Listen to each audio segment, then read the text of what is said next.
Sumatera Utara. Sumatera Utara hari ini kembali menjumpai Anda untuk edisi Senin 26 Februari 2024 bersama kami saya Lukman Hakim Storus. Dan saya Nur Hasanah. Beragam informasi terkini seputar Sumatera Utara telah dirangkum tim redaksi kami untuk Anda dan berikut informasi selengkapnya.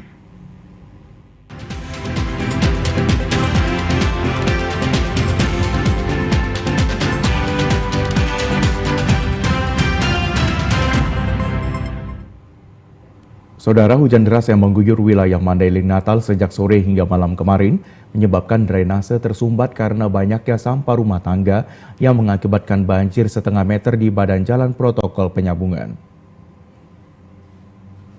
Banjir kembali terjadi setelah hujan deras mengguyur wilayah Kabupaten Mandailing Natal sejak sore kemarin. Banjir setinggi lutut di jalan pusat kota penyambungan akibat drainase tersumbat karena banyaknya sampah pertokoan dan sampah rumah tangga, membuat air hujan meluap ke badan jalan. Akibat banjir ini, sejumlah pertokoan dan lapak pedagang makanan ringan yang berjualan malam hari terpaksa ditutup karena digenangi banjir yang meluap dari drainase. Badan jalan yang digenangi air luapan drainase juga menutupi akses jalur lintas Sumatera di jalan protokol penyambungan yang menyebabkan pengguna jalan harus mengurangi kecepatan. Selain badan jalan, puluhan rumah warga di daerah Pasar Lama Penyambungan juga ikut terendam banjir. Ketinggian airnya itu sampai mana kira-kira? Sampai lutut lah. Jadi abang sebagai pengguna jalan di sini apa yang abang rasakan dampaknya? Ya, dampaknya di sini nih, contohnya saya di daerah sini bekerja gitu di kantor kita gitu kan. Dampaknya sih inilah pulangnya malam gitu kan. Yang bisa lewat dari sini. Akibat banjir tersebut, sejumlah barang rumah tangga rusak akibat terendam air.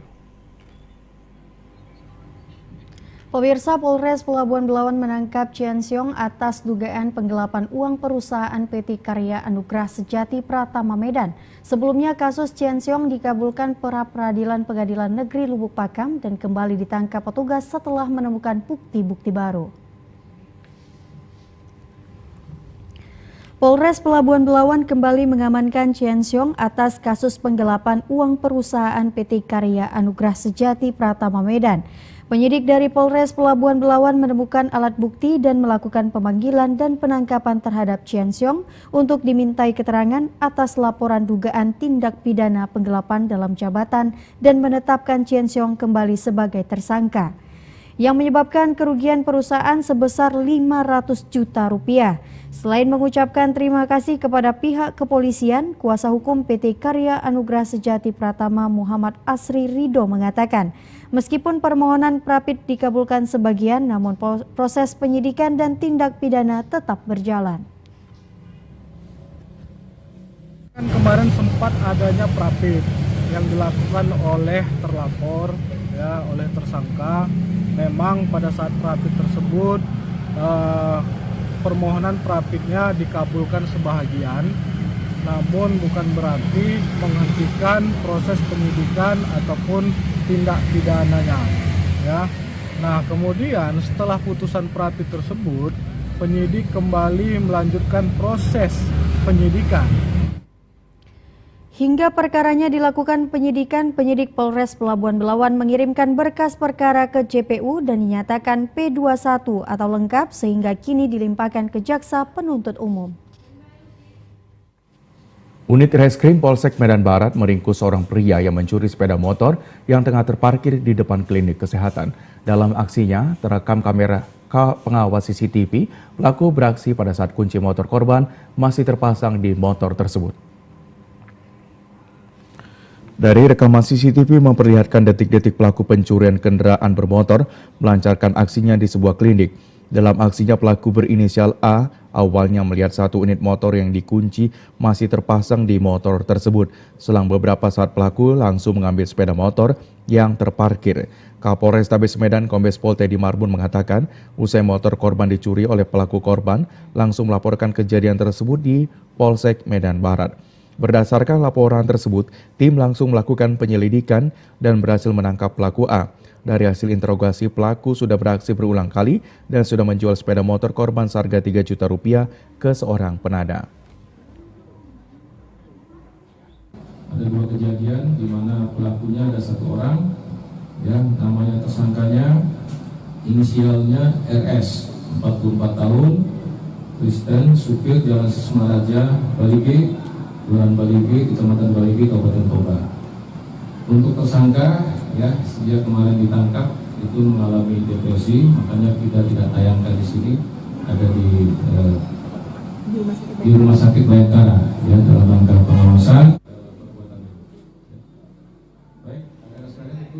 Pemirsa, Kodam 1 Bukit Barisan menanam 15.000 batang pohon mangrove di pantai Paluh Merbau, Kecamatan Percut Setuan, Deli Serdang baru-baru ini.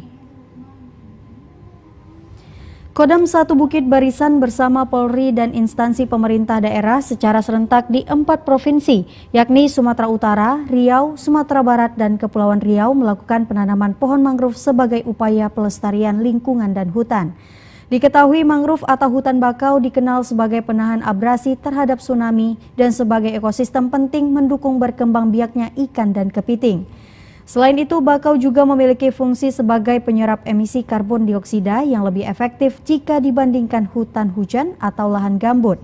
Pangdam 1 Bukit Barisan Mayor Jenderal TNI Muhammad Hasan mengatakan penanaman pohon ini bagian dari upaya TNI dalam menyelamatkan alam untuk generasi bangsa. Pemerintah daerah, kepolisian, dan juga seluruh unsur pemerintah dan masyarakat pagi hari ini secara serentak di 4 provinsi menyelenggarakan kegiatan penanaman pohon, ya, penanaman pohon yang diselenggarakan sebagai program unggulan Bapak Kepala Staf Angkatan Darat, di mana kita mulai melakukan upaya-upaya untuk menyelamatkan alam untuk kepentingan generasi penerus kita. Kepala Dinas Lingkungan Hidup dan Kehutanan Sumatera Utara, Juliani Siregar, menuturkan penanaman pohon mangrove ini adalah salah satu dukungan perdagangan karbon, di mana mangrove bisa menghasilkan karbon 5 kali lipat. Apalagi program ini juga Pak kedepannya akan mendukung perdagangan karbon Pak, di mana mangrove ini menghasilkan karbon 5 kali lipat daripada pohon yang biasa. Bisa mengikat karbon. Ya, mengikat karbon. Nah, nanti juga akan dunia luar juga akan melirik kita Pak dalam hal perdagangan. Kodam 1 Bukit Barisan juga mengajak anak-anak sekolah untuk kembali menjalankan program budidaya pembibitan sebagai upaya pelestarian lingkungan. Kenaikan harga pakan ayam menjadi pemicu kenaikan harga telur dan daging ayam potong. Kini harga telur ayam rata-rata dijual Rp1.800 per butir, sedangkan harga daging ayam potong menembus Rp38.000 per kilogramnya. Pedagang harus pasrah dengan turunnya omset akibat kenaikan harga telur ayam dan daging ayam potong yang terus terjadi di pasar tradisional. Kenaikan harga telur ayam terjadi lebih dari sepekan. Sebelumnya harga telur ayam dijual dengan harga Rp1.500 per butir, kini menjadi Rp1.800. Akibat naiknya harga telur ayam ini, banyak warga yang mengeluhkan hingga mengurangi jumlah pembelian. Kenaikan harga telur ayam juga disusul dengan kenaikan harga daging ayam potong. Pedagang pasar tradisional kemarin menjual daging ayam potong dengan harga Rp38.000 per kilogram. Sekarang udah hampir 1.800. 1.800, berarti mengalami kenaikan Bang? Iya. Itu udah sejak kapan Bang naiknya ini? Udah berapa minggu? Kenaikannya baru jalan seminggu lah. Nah sebelumnya berapa Bang harga sebelum naik ini Bang? Beberapa minggu lalu bisa murah 1.500 lah. Nah kenaikan ini kira-kira apa penyebabnya Bang? Nah, kemungkinan karena pakannya naik apa gitu. Salah seorang pedagang, Zulfikar, mengatakan selain tingginya harga bibit ayam, kenaikan harga ayam potong juga dipicu dengan kenaikan harga pakan.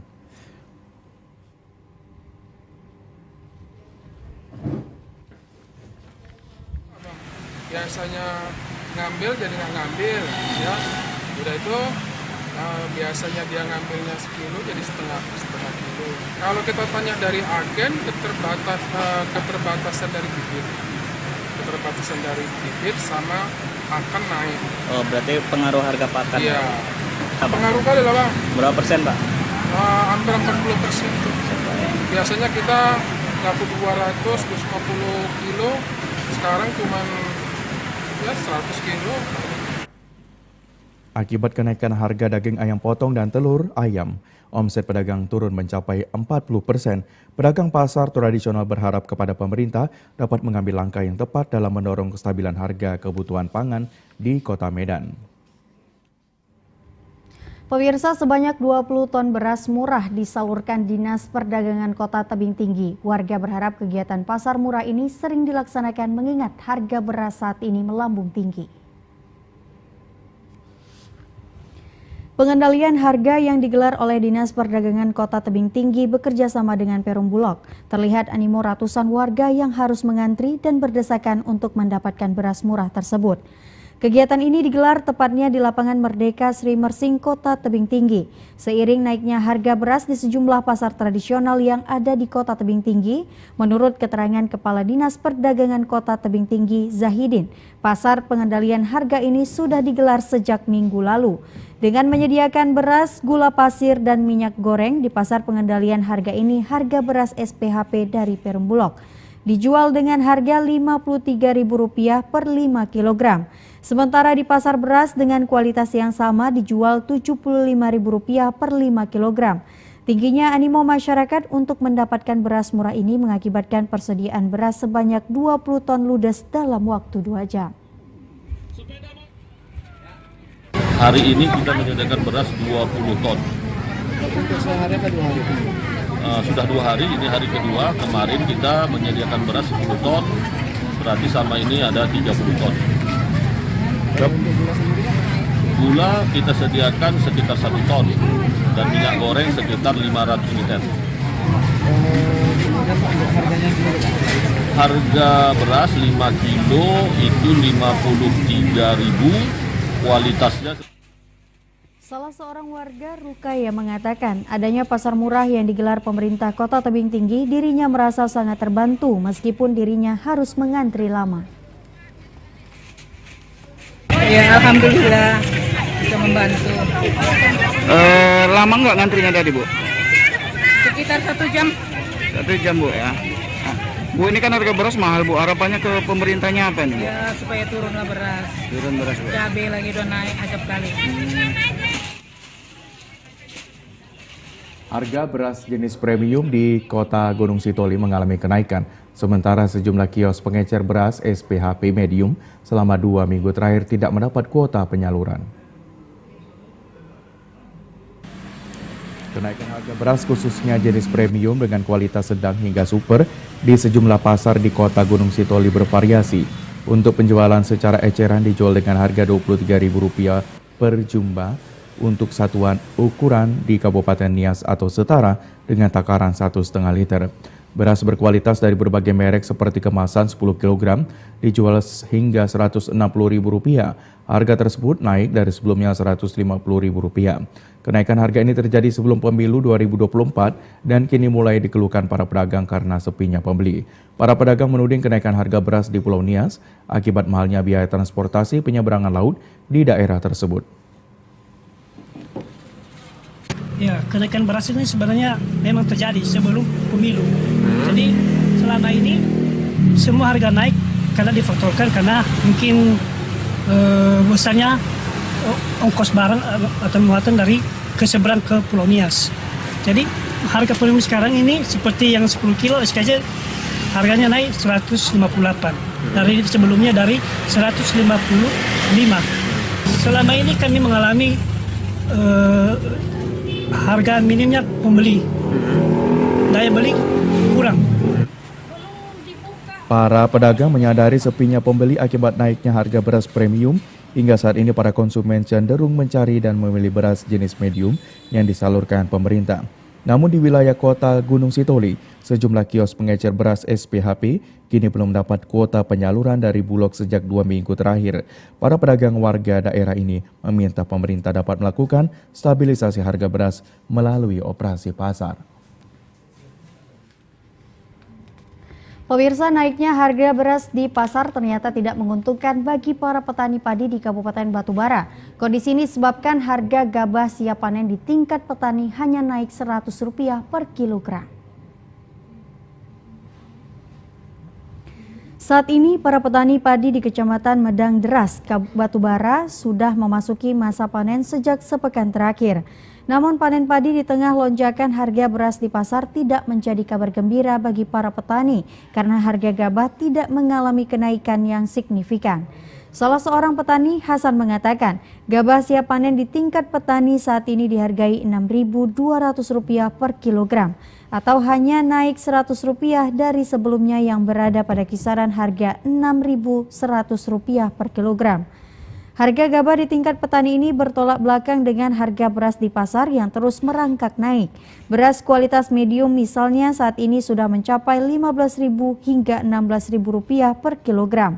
Menurut Hasan, dengan harga beras saat ini, harga gabah siap panen bisa mencapai Rp7.000 per kilogram, sehingga bisa menutupi biaya produksi yang tinggi karena mahalnya harga pupuk dan obat-obatan.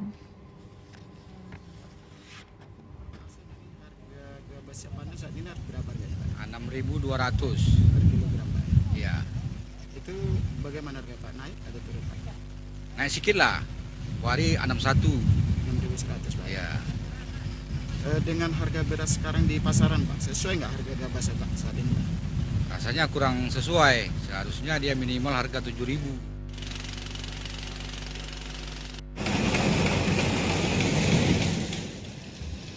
Dua pekan menjelang masuknya bulan Ramadan, harga ayam dan telur di pasar tradisional Tebing Tinggi mengalami kenaikan yang cukup signifikan. Diprediksi mendekati bulan Ramadan, harga ayam potong dan telur ayam akan terus merangkak naik. Hal ini diduga akibat stok bahan dari agen terbatas. Berdasarkan pantauan tim liputan TVRI, tepatnya di pasar tradisional, Pasar Impres Kelurahan Badak Bejuang, Kota Tebing Tinggi, harga ayam potong menjadi Rp29.000 hingga Rp30.000 per kilogram. Dari sebelumnya harga ayam potong Rp26.000 per kilogram, sedangkan harga telur ayam juga naik dari harga Rp40.000 hingga Rp50.000 per papan. Berdasarkan keterangan salah seorang pedagang ayam potong, Ali Umar mengatakan naiknya harga terjadi sejak 2 pekan terakhir. Hal ini disebabkan karena pasokan ayam potong dari agen berkurang. Selain itu, kenaikan harga ayam potong terus melonjak naik disebabkan karena akan memasuki bulan Ramadan dan stok ayam terbatas dari agen. Umar menambahkan dengan naiknya harga ayam potong dan telur menyebabkan omset penjualan turun drastis menjadi 50%. Ia berharap pemerintah Kota Tebing Tinggi, khususnya Dinas Perdagangan Kota Tebing Tinggi, turun ke lapangan meninjau langsung harga bahan pangan, khususnya harga ayam dan telur yang terus naik. Ia berharap agar harga sembako normal seperti biasa. Harga ayam bagaimana, Pak? Harga ayam naik. Berapa saat ini, Pak? 29,5. 29.500. Biasanya, Pak? Biasanya 25, 26. Memang penyebab kenaikannya apa? Kosong ayam aja. Kosong ayam. Stok ada ya. Ini ke pedagang dampaknya apa, Pak? Apa omsetnya menurun? Menurun lah, jauh omsetnya. Berapa persen kira-kira? Kira-kira hampir 50%. Pemirsa, menjelang Ramadan, harga kebutuhan bahan pokok di sejumlah pasar tradisional di Padang Lawas melonjak naik. Kenaikan paling terasa terutama pada komoditi cabai, tomat, serta bawang merah. Dari hasil pantauan di pasar tradisional Ujung Batu 4 Padang Lawas, kenaikan harga sembako sudah mulai dirasakan oleh para pedagang sejak 3 pekan terakhir. Minimnya pasokan serta sulitnya transportasi jalan ke beberapa pasar tradisional menjadi pemicu kenaikan harga sembako. Kenaikan paling terasa pada harga cabai merah dari sebelumnya harga Rp40.000 per kilogram kini menjadi Rp80.000. Begitu juga bawang merah dari Rp30.000 per kilogram kini menjadi Rp45.000. Harga tomat yang sebelumnya hanya Rp8.000 per kilogram kini menjadi Rp18.000. Salah seorang pedagang malah mengaku semenjak kenaikan harga sembako ini, omset penjualannya menurun disebabkan sepinya pembeli. Mulai bulan 1 itulah kalau yang drastis naik cabai. Lantaran harga cabai naik kan turun, orang pun mengeluh. Para pedagang berharap harga sembako kembali stabil agar masyarakat dapat membeli kebutuhan bahan pokok seperti biasa sehingga daya beli kembali normal. Cabai adalah tanaman sayuran yang banyak ditanam di lahan pertanian dan pekarangan rumah.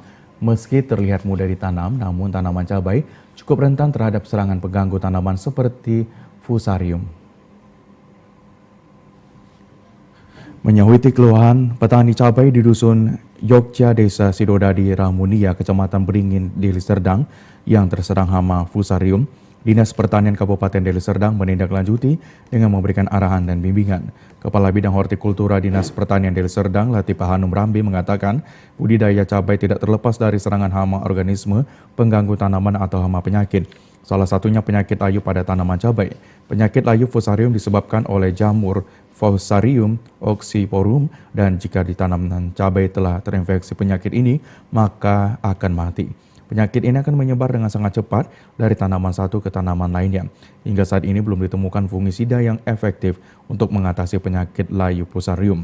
Akan tetapi jika terlihat tanaman cabai yang terserang layu fusarium, segera lakukan pencabutan tanaman lalu dibakar. Bahwa pertama kali setelah kita nampak gejala serangannya, kita harus cabut tanamannya yang terserang supaya tidak menjalar ke tanaman yang lain. Kemudian kita lakukan pembakaran agar tidak terkena yang lain terbakar. Kemudian lokasinya atau lubang tanamnya kita semprotkan dengan fungisida. Bukan hanya fusarium yang ada di lahan Bapak Uji ini, ada juga keriting daun, ada juga kena kutu, ada kena trips sama bercak daun, tapi itu semua bisa diobati dengan pestisida. Namun kalau untuk layu fusarium sampai saat ini belum ada obat atau pencegahnya. Hanya kita lakukan seperti tadi, udah nampak kita gejalanya, kita langsung cabut. Upaya lain yang dapat dilakukan yakni penggiliran tanaman dengan tanaman yang tahan terhadap layu fusarium untuk mengendalikan populasi dan perkembangan jamur fusarium di lahan penanaman.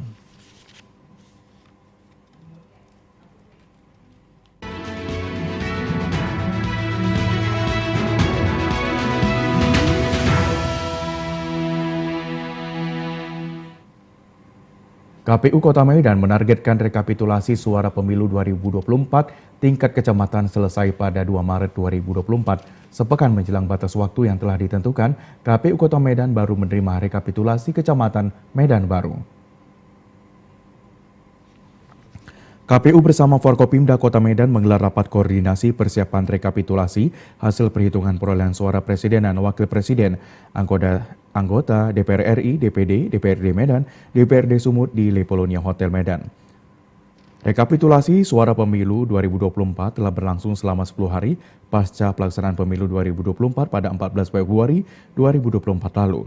KPU Kota Medan menargetkan rekapitulasi selesai pada 2 Maret 2024 mendatang. Saat ini masing-masing kecamatan yang terdiri dari 21 kecamatan Kota Medan, hasil rekapitulasi belum mencapai 50%. Ketua KPU Kota Medan Mutia Atika mengatakan, sepekan menjelang batas waktu rekapitulasi tingkat kecamatan, pihaknya baru menerima hasil rekapitulasi suara pemilu 2024 dari satu kecamatan, yakni Kecamatan Medan Baru. Penyerahan rekapitulasi suara pemilu 2024 akan disusul dari Kecamatan Medan Maimun, Polonia, dan Medan Kota.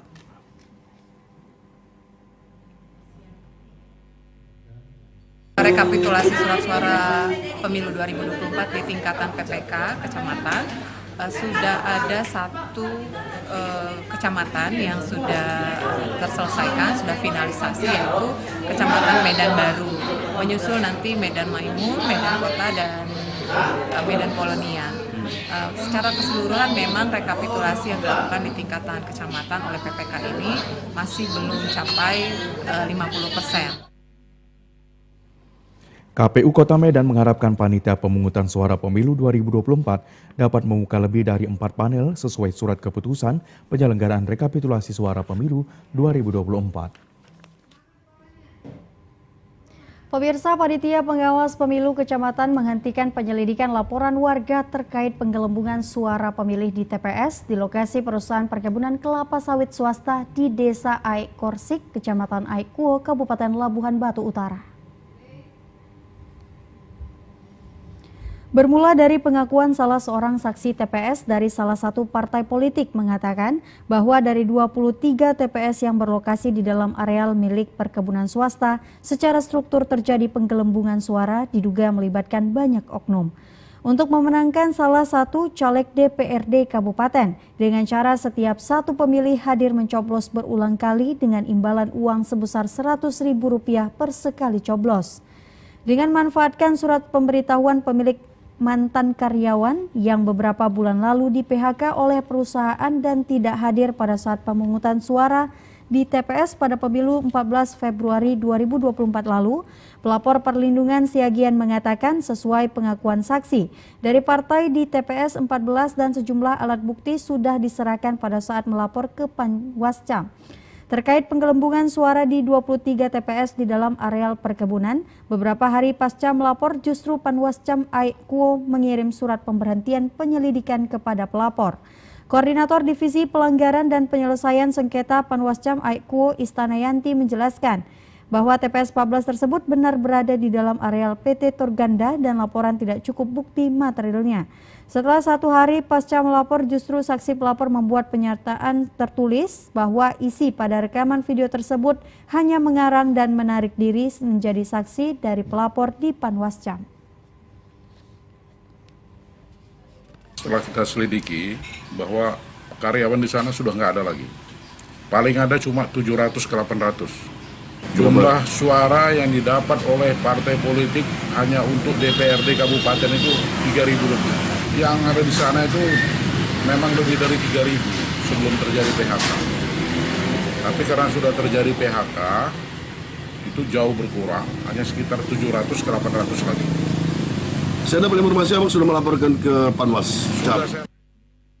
Panwascam menghimbau kepada masyarakat untuk melaporkan terkait terjadi kecurangan pada pemilu 2024. Laporan harus melengkapi bukti material agar setiap laporan dapat cepat ditindaklanjuti. Nah, jadi ada waktu 2 hari, tanggal 20 itu kami sampaikan bahwa surat permintaan bukti-bukti material, syarat materialnya. Nah, sampai kita tunggu 2 hari karena di Perbawaslu itu kita menangani laporan masyarakat itu ada mengumpulkan bukti-bukti itu selama 2 hari. Nah, jadi sampai tanggal 22 Februari itu masa jam 16.00 WIB itu adalah masa kerjanya kami. Rekapitulasi suara pemilu 2024 untuk tingkat kecamatan di Kabupaten Langkat masih berlangsung.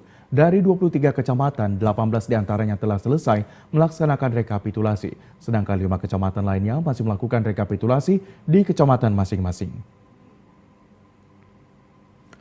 Untuk kecamatan yang telah selesai melakukan rekapitulasi, masing-masing panitia pemilihan kecamatan mulai mengembalikan logistik pemilu ke Komisi Pemilihan Umum Kabupaten Langkat. Pengembalian logistik pemilu ini menggunakan truk dan langsung menuju ke gudang KPU yang ada di Jalan Perniagaan Stabat, Kabupaten Langkat. Saat dikonfirmasi melalui handphone seluler, Komisioner KPU Langkat, Makrifira Fitri mengatakan proses pengembalian logistik pemilu ini diperkirakan akan selesai pada Selasa mendatang. Selanjutnya, KPU Langkat akan mengadakan rekapitulasi suara pemilu tingkat kabupaten pada esok hari.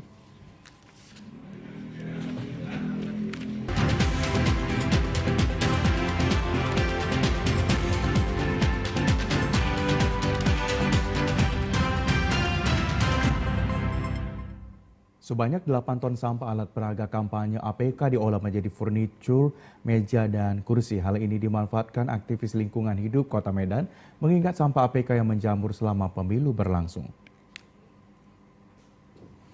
Salah seorang aktivis lingkungan hidup di kawasan Jalan Asahan Belawan yang membuka pusat daur ulang limbah plastik memanfaatkan sampah alat peraga kampanye untuk dijadikan berbagai furnitur seperti meja dan kursi taman yang cantik dan bernilai ekonomis.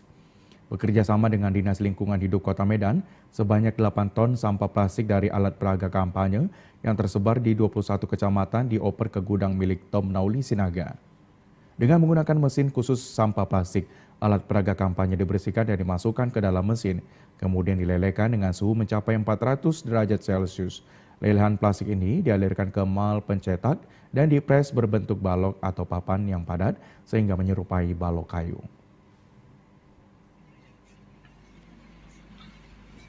Di mana saya tinggal di pesisir, jika air rob naik, sampah dari lautan akan ke darat.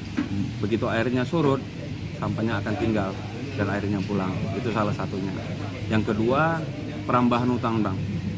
Kita dari plastik ini menciptakan papan dan balok untuk menggantikan produk-produk yang dihasilkan oleh perambahan hutan, diantaranya kayu atau balok. Jadi stop tebang pohon, kita mulai mendaur ulang. Kepala Dinas Lingkungan Hidup Kota Medan Muhammad Husni mengatakan karena dapat diolah menjadi berbagai macam furnitur, limbah APK ini tidak diantar ke tempat pembuangan akhir, melainkan didaur ulang agar bisa dimanfaatkan kembali. Limbah-limbah yang berasal daripada APK Pemilu 2024 ini kan salah satunya kebijakan kita tidak dibuang ke TPA. Makanya harapan daripada Pak Wali Kota bagaimana kita membangun sebuah sistem tata kelola dengan melibatkan peran serta penggiat-penggiat lingkungan. Salah satunya hari ini ada 8 ton limbah yang sudah kita kumpul, yang kita bekerjasama dengan salah satu pionir daur ulang sampah yaitu Eco-Friendly Boat yang hari ini sudah mampu menghasilkan nilai-nilai ekonomi. Dengan adanya pengolahan limbah sampah plastik yang sudah hampir 2 tahun beroperasi, seluruh sampah plastik di pesisir Belawan Kota Medan kini berkurang. Pemirsa, tinggal di wilayah pedesaan yang tidak memiliki sumber air bersih, Murniati warga desa Sigalapang Mandailing Natal memanfaatkan mata air dari bebatuan untuk mencari uang guna memenuhi kebutuhan keluarga. Dengan penuh semangat, keluarga Murniati harus menempuh perjalanan sekitar 1 km menuju sumber mata air yang keluar dari sebuah batu di daerah pegunungan Desa Sigalapang Julu, Mandailing Natal. Dari berbekal galon dan gerobak dorong, Murniati beserta anaknya memanfaatkan sumber air bersih ini untuk dijual kepada warga desa yang membutuhkan. Tak jarang, setiap harinya keluarga ini harus mengantar 20 hingga 30 galon air minum pesanan warga. Dari hasil menjual air minum yang berasal dari bebatuan ini, keluarga Murniati bisa meraup uang di atas Rp150.000 per harinya. 1 galon air dihargai Rp6.000, bahkan tak jarang masyarakat memberikan uang lebih kepada Murniati.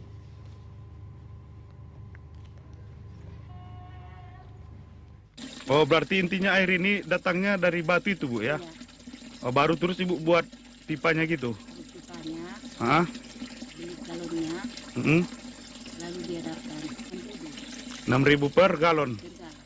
Jadi setiap hari berapa galon lah yang bisa Ibu jual sama masyarakat? kadang 20 galon, 20 galon. kadang 16. Kata masyarakat ini jernih, segar. Oh, segar juga diminum katanya. Masih murni. Berarti airnya bersih kali, Bu, ya? Murniati mengaku masih membutuhkan biaya untuk membeli becak bermotor guna memudahkan mengantar air minum pesanan warga. Berikut kami sampaikan informasi perakiraan cuaca di sejumlah daerah di Sumatera Utara dari Badan Meteorologi, Klimatologi, dan Geofisika Wilayah 1 Medan yang berlaku untuk esok, Selasa 27 Februari 2024. Halo Sobat BMKG, Assalamualaikum warahmatullahi wabarakatuh. Jumpa kembali bersama saya Budi Prasetyo, Perakirawan Balai Besar Meteorologi, Klimatologi, dan Geofisika Wilayah 1 Medan yang akan menyampaikan informasi perakiraan cuaca dan titik hotspot Provinsi Sumatera Utara Selasa 27 Februari 2024. Pagi hari wilayah Sumatera Utara berawan. Siang sore hari wilayah Sumatera Utara berpotensi hujan dengan intensitas ringan hingga sedang di sebagian besar wilayah Sumatera Utara. Malam hari masih berpotensi hujan dengan intensitas sedang hingga lebat di wilayah Langkat, Deli Serdang, Humbang Hasanutan, Pakpak Barat, Dairi, Tapanuli Utara, dan sekitarnya. Sementara dini hari wilayah Sumatera Utara berawan. Suhu udara berkisar antara 17 hingga 34 derajat Celcius. Kelembaban udara berkisar antara 60 hingga 95%. Angin bertiup dari arah timur laut hingga tenggara dengan kecepatan berkisar antara 10 hingga 30 km per jam. Titik panas atau hotspot wilayah Sumatera Utara, pantauan tanggal 26 Februari 2024 terdapat 7 titik panas, yaitu 3 titik di Mandailing Natal, 1 titik di Toba, 1 titik di Deli Serdang, 1 titik di Karo, dan 1 titik di Langkat. Demikian informasi yang dapat kami sampaikan, semoga bermanfaat untuk kita semua. Assalamualaikum warahmatullahi wabarakatuh. Salah satu kearifan lokal yang masih dipertahankan hingga saat ini di Kabupaten Langkat adalah pembuatan gula aren. Meski prosesnya tidak mudah, namun masih dilakoni sejumlah warga. Gula aren atau biasa disebut gula merah adalah gula yang terbuat dari bahan dasar air nira yang dihasilkan dari pohon enau. Untuk mendapatkan air nira, pengrajin gula aren harus mengawali dengan cara meria atau pemukulan tangkai tandan bunga dari pangkal pohon ke arah tandan bunga selama berhari-hari. Setelah tandan mengeluarkan air nira akan ditampung selama 8 sampai 12 jam. Air nira yang terkumpul akan disaring terlebih dahulu agar lebih bersih dari sampah, daun, dan kotoran yang lain. Air nira kemudian dimasak di wajan besar di atas tungku api kayu sedang dan dibiarkan selama 1 jam 30 menit untuk menghasilkan aren berubah menjadi warna kecoklatan dan mengental. Setelah mengental dan dinyatakan masak, lalu dicetak ke dalam potongan bambu yang sudah dibersihkan. Hanya dalam hitungan menit gula sudah dapat dipisahkan dari cetakan bambu dan siap untuk dijadikan bahan pemanis, juga siap untuk dipasarkan. Gula aren dari Kecamatan Selesai, Kabupaten Langkat memiliki ciri khas aroma yang enak dan tidak mengandung bahan campuran lain karena pengrajin pada umumnya mengutamakan keaslian dan rasa. Dari mulai proses pembuatan gula aren asli, dari mulai awal yaitu disebut dengan ngeria, memanjat, menyadap, ya, diambil lalu ditunggu ditampung selama 1 malam.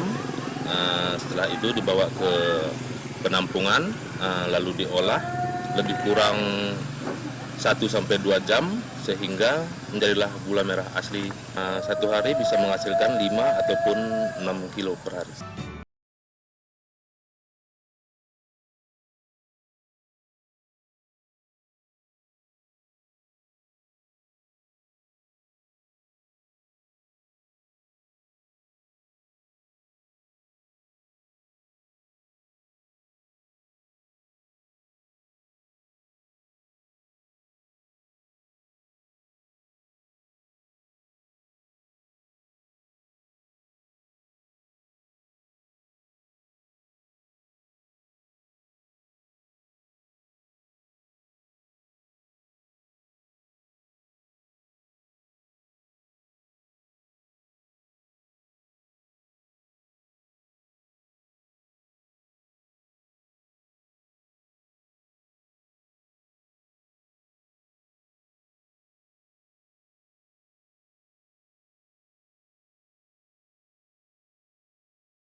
Informasi tadi mengakhiri jumpa kita di Sumatera Utara hari ini.